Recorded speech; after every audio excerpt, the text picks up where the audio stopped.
आपण बरोबर असूनही केवळ लहान आहोत म्हणून नमतं घ्यायचं का? कुटुंब महत्वाचं आहेच, पण तडजोडीलाही काही मर्यादा असतात की नाही? कुटुंब आपल्याशी चुकीचं वागत असताना आपण त्यांना तसं वागू द्यायचं का? मोठ्यांचा मान राखायचा म्हणून त्या मानापुढे आपल्या स्वप्नांना काहीच अर्थ नाहीये का? प्रत्येकाची स्वप्न असतात, ती जगता यायला हवी, त्याला तो अधिकार नाहीये का? बघ या काजव्यांकडे, हे स्वयंप्रकाशित आहे म्हणून यांची एक वेगळी ओळख आहे. तुला सुद्धा तुझ्या मधला प्रकाश शोधावा लागेल, वेगळी वाट शोधावी लागेल. कर्म भला नियत भली तो जिंदगी भली होनी है.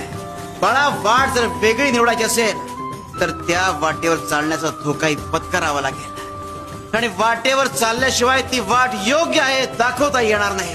बाळा, लक्षात ठेवा, बदल आहे आणि या बदलाची जी काही थोड्याफार प्रमाणात किंमत चुकवावी लागणार आहे ती चुकवण्याची तयारी असायला हवी.